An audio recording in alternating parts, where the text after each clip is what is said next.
नमस्कार विद्यार्थी मित्रांनो, डॉक्टर सुशील स्पॉटलाईट या आपल्या यूट्यूब चॅनलवर तुमचं सर्वांचं स्वागत आहे. 26 मार्च 2021च्या चालू घडामोडींचं विश्लेषण आपण बघणार आहोत. तत्पूर्वी डॉक्टर सुशील स्पॉटलाईटला टेलिग्रामवर फॉलो करण्यासाठी डिस्क्रिप्शनमधली लिंक तुम्ही वापरू शकता.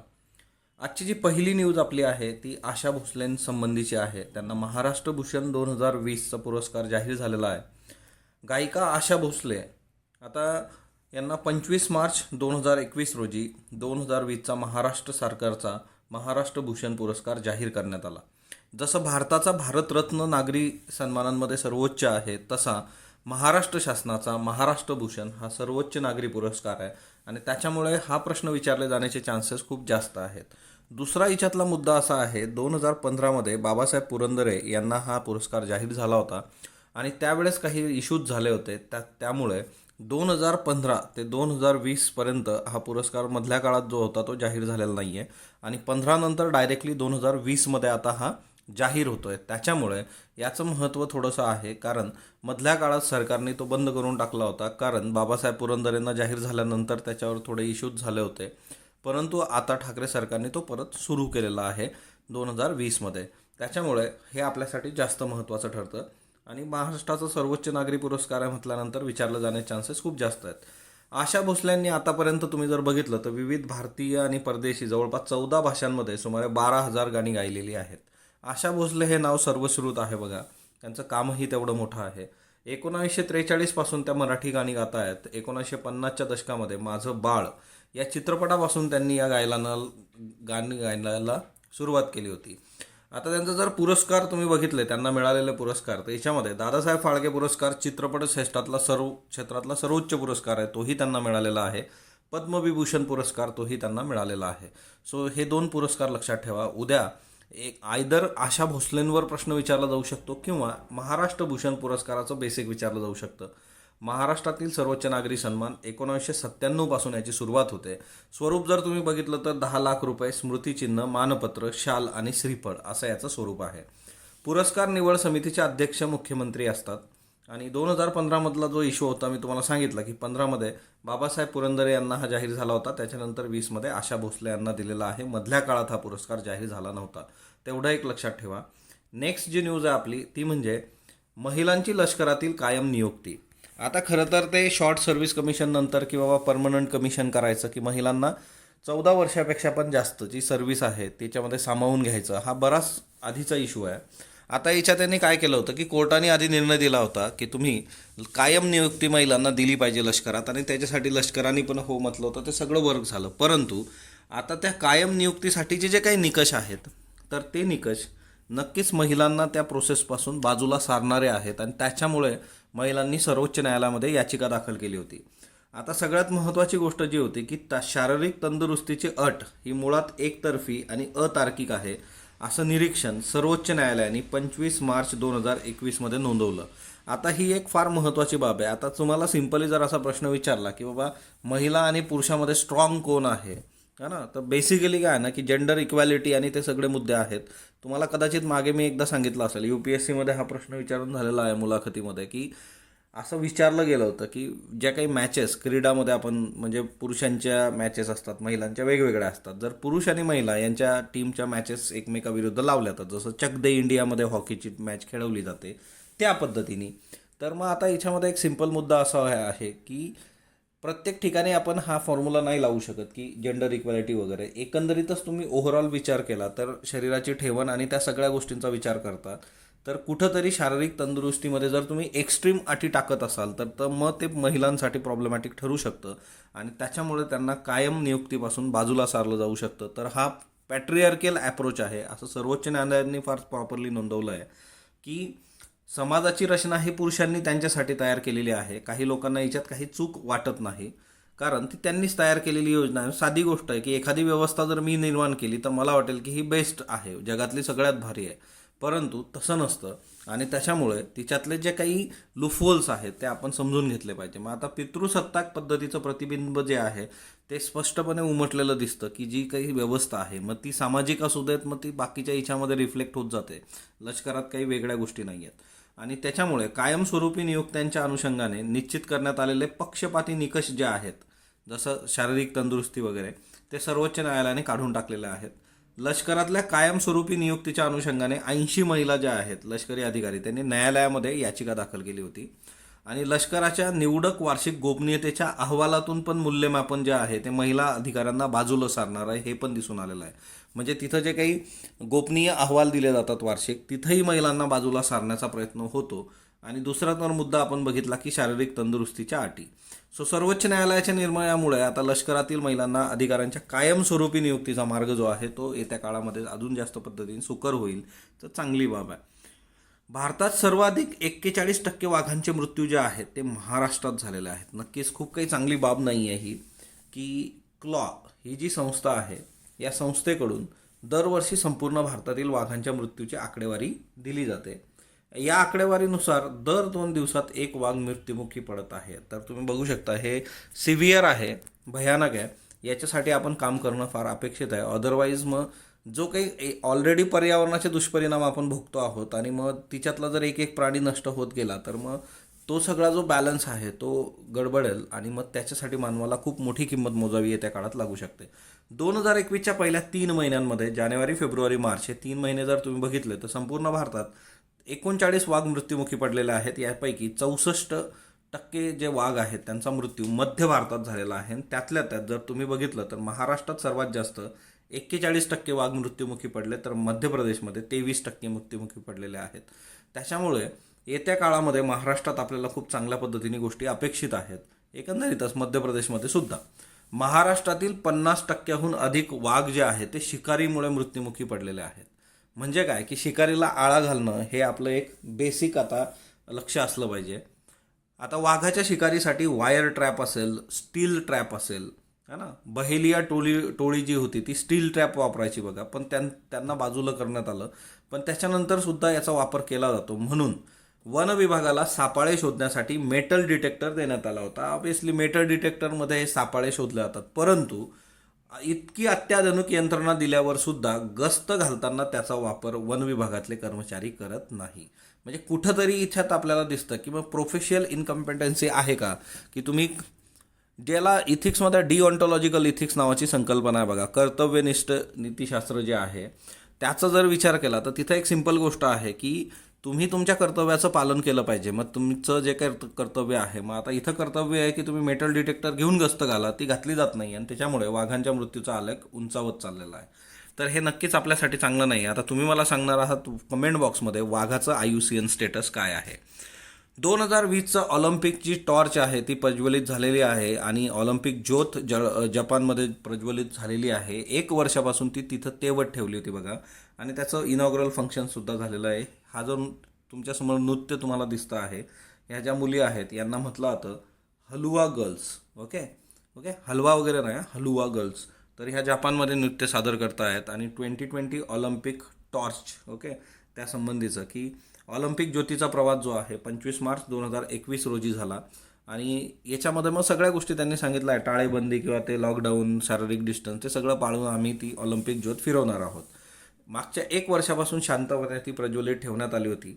जपानच्या महिला फुटबॉल संघाची खेळाडू आहे अजुसा इशिझुमी, तर तिने या ज्योतला प्रज्वलित केलं. उच्च न्यायालयातील न्यायाधीशांच्या नियुक्तीबाबतची एक खूप महत्त्वाची न्यूज आहे बघा, की उच्च न्यायालयामध्ये वॅकन्सीज आहेत, त्याच्यासाठी कोलेजियमने शिफारस पण केलेली आहे, पण 7 महिने झाले तरी केंद्र सरकार जे आहे त्याच्यावर निर्णय घेत नाही आहे.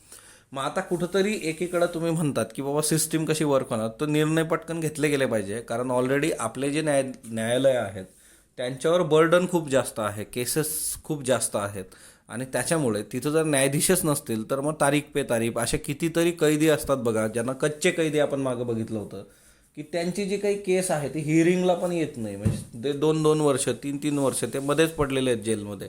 मग ही गोष्ट खूप काही चांगली नाही आहे. एखादा जर निरपराध व्यक्ती असेल आणि त्याच्या हिअरिंग होत नसतील, नंतर म्हणजे हे जे आहे की बाबा सगळ्यात महत्त्वाची गोष्ट जी म्हटली जाते की जस्टिस डिनाईड है ना, आणि जस्टिस डिनाईड, ह्या सगळ्या ज्या काही गोष्टी आहे की उशिराने न्याय मिळणं.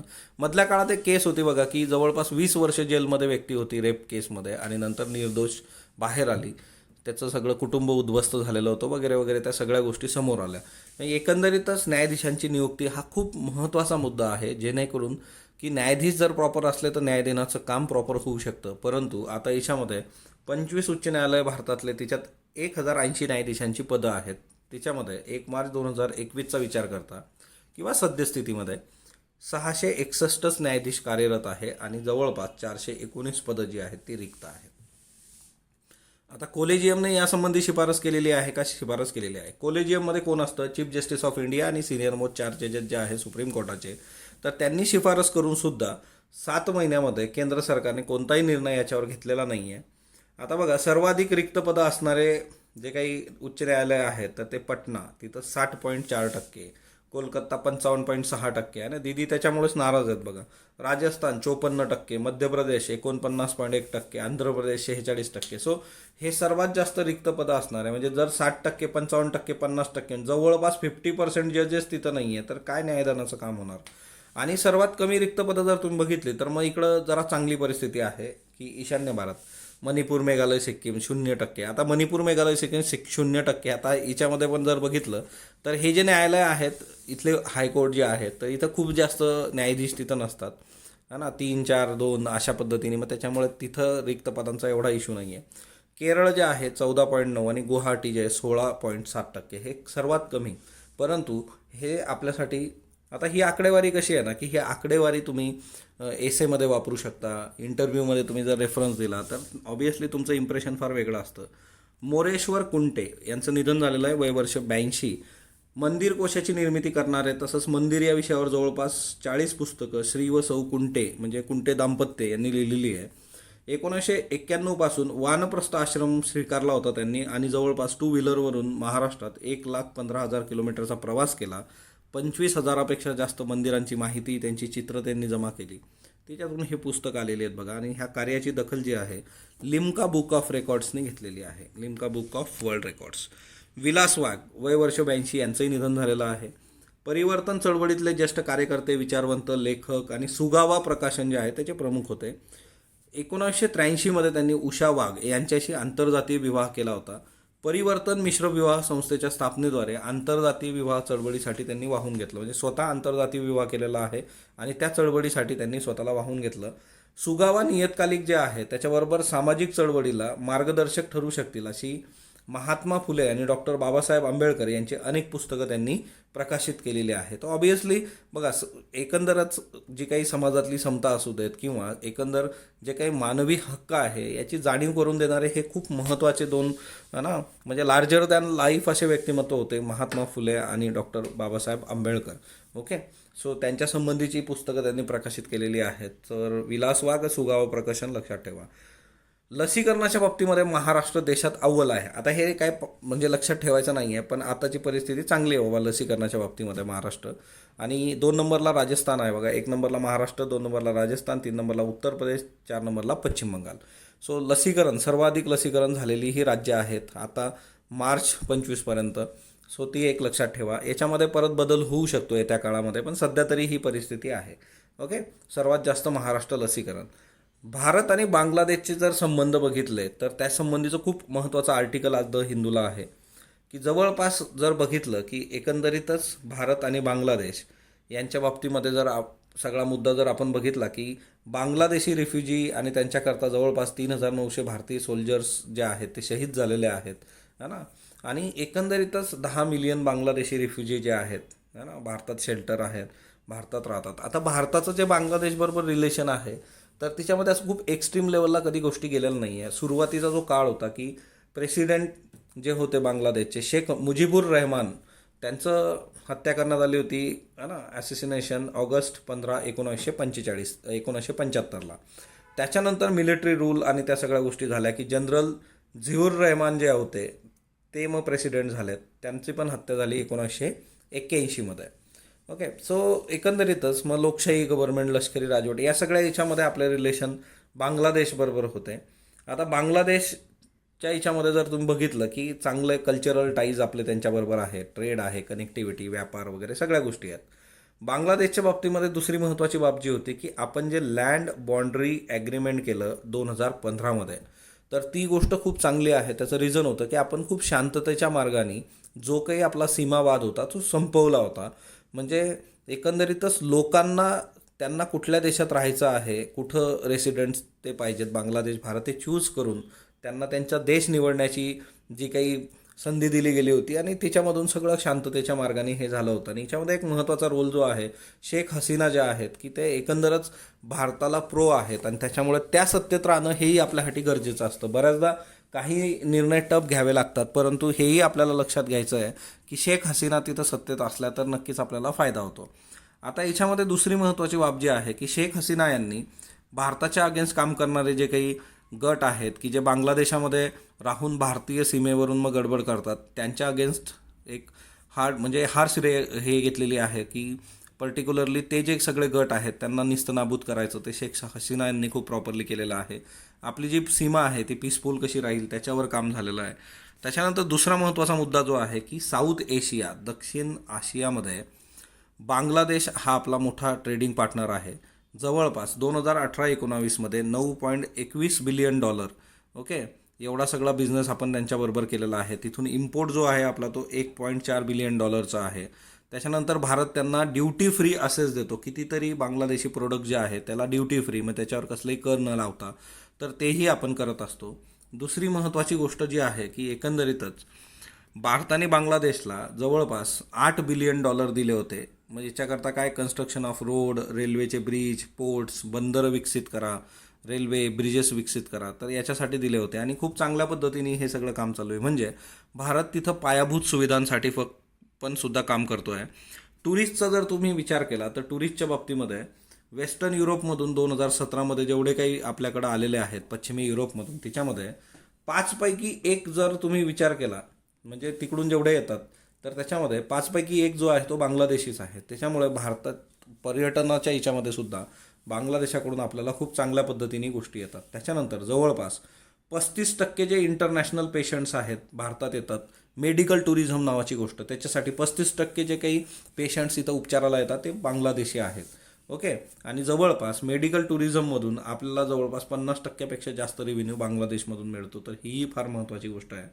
त्याच्यानंतर कनेक्टिव्हिटीचा जर विचार केला तुम्ही तर बस सर्व्हिस आहे बघा, कोलकाता ते आगरतला, ओके, आणि मग याच्यात आपण बांगलादेशमधून ती बस सर्व्हिस देतो आणि 500 किलोमीटरचं मग हे अंतर आहे.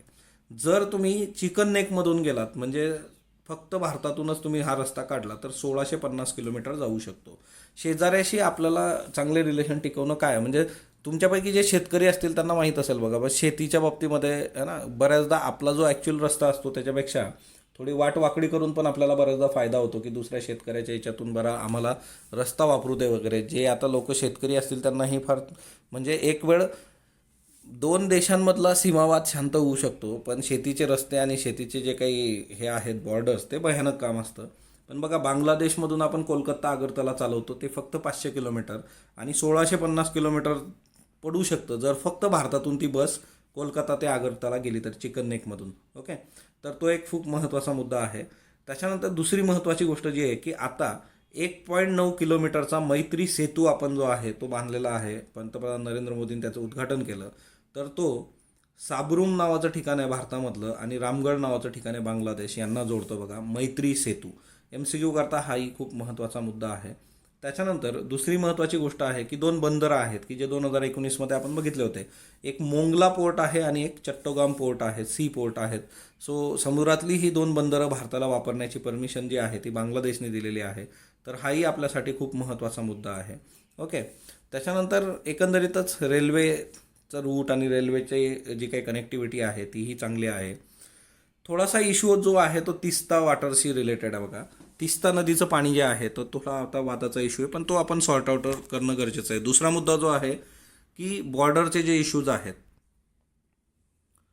सीमेवर जे आहे की जे म्हणजे प्राणी जे आहेत, कॅटल ट्रेडर्स जे आहेत, तर त्यांना इल्लिगली सीमेवरून भारतातून बांगलादेशात, बांगलादेशातून भारतात जी लोक घेऊन येतात तर त्यांच्या बाबतीमध्ये बॉर्डर सिक्युरिटी फोर्सेसनी हायेस्ट नंबर ऑफ डेट्स बघितलेले आहेत, शूट केलेले आहेत 2020मध्ये. भारत आणि बांगलादेश दोघांना शांतता पाहिजे त्या सीमेवर. कसल्याही पद्धतीचं इल्लिगल इन्फिल्ट्रेशन जे आहे सीमेमधून होता कामा नये, तो एक महत्त्वाचा मुद्दा आपल्याला सॉर्ट आउट करायचा आहे. ओके, दुसरी महत्त्वाची गोष्ट जी आहे की थोडासा मुद्दा जो इश्यू होता की नॅशनल रजिस्ट्रेशन ऑफ सिटिझन्स जे आहे की तिच्यामध्ये जे काही आहे की मुस्लिम इमिग्रंट्स, मग बांगलादेश, पाकिस्तान, अफगाणिस्तान, तिथल्या मुस्लिम लोकांना आपण भारतीय नागरिकत्वाच्या याच्यात समाविष्ट करून घेणार नाही आहे. आणि त्याच्यावर तो एक इश्यू थोडासा आहे. ओके, तर तो आपण हे करणं गरजेचं आहे. आता दुसरा महत्त्वाचा मुद्दा जो आहे की श्रीलंका, नेपाळ, मालदीव्स हे भारताचे खूप ट्रॅडिशनल फ्रेंड समजले जात होते, परंतु आता तिथं चायनाचा इन्फ्लुएन्स मोठ्या प्रमाणावर वाढतोय. आपण बघतो की पायाभूत सुविधांच्या बाबतीमध्ये ना हंबनटोटा असेल श्रीलंकेमधलं, मग चायनाचा तिच्यामधला रोल वाढतोय दिवसेंदिवस.